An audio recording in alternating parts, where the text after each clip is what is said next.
शाहीन बाग से जहां प्रोटेस्ट की जगह पर केमिकल ब्लास्ट हुआ है, कुछ दूरी पर बोतल में सफेद रंग के केमिकल से धमाका हुआ है। बाइक पर आए नामालूम लोगों पर इल्जाम लग रहा है। दिल्ली पुलिस की मौजूदगी में डराने की एक और वारदात सामने आई है। जनता कर्फ्यू के दौरान हुए धमाके में कोई जख्मी नहीं हुआ है। बड़ी खबर शाहीन बाग से आ रही, जहां पर सीएए की मुखालफत में आज भी मुजाहरा चल रहा है। हालांकि एहतियात बरती जा रही है और इस बीच प्रोटेस्ट की जगह पर केमिकल ब्लास्ट हुआ है। कुछ दूरी पर बोतल में सफ़ेद रंग के केमिकल से धमाका हुआ है। बाइक पर आए नामालूम लोगों पर इल्ज़ाम है। दिल्ली पुलिस की मौजूदगी में डराने की एक और वारदात।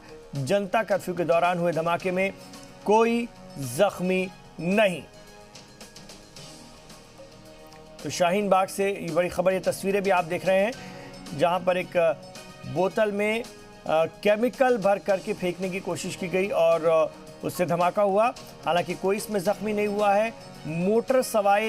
मोटरसाइकिल सवार नौजवानों पर यह इल्ज़ाम लग रहा है कि उन्होंने इस हरकत को अंजाम दिया है और पुलिस की मौजूदगी में एक बार फिर मुजाहिरीन को डराने की कोशिश की जा रही है, ये इल्ज़ाम लग रहा है।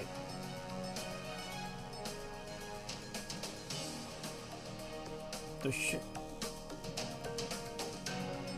शाहीन बाग के प्रोटेस्ट को बदनाम करने के लिए आए थे हेलमेट में। कुछ लोग अभी बाइक से आए थे, जैसा कि यहाँ पे लोग बता रहे हैं, प्रत्यक्षदर्शी यहाँ रख के गए और 3 बोतल वहाँ फोड़ी, जिससे कि आग लगी है।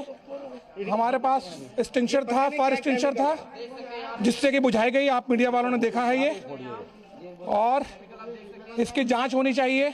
ये साजिश किसकी है? दिल्ली पुलिस वाले भी यहाँ मौजूद हैं, उनसे ही पूछ सकते हैं कि इनकी क्या तैयारी थी, सब कैसे हुआ, क्या हुआ है।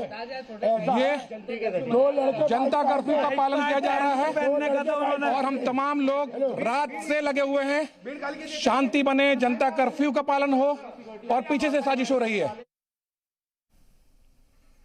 तो इल्ज़ाम है मुजाहिरीन का कि ये साजिश की जा रही है, उन्हें परेशान करने की, डराने की, और उनका कहना है कि बाइक सवार लोगों ने इस वारदात को अंजाम दिया है।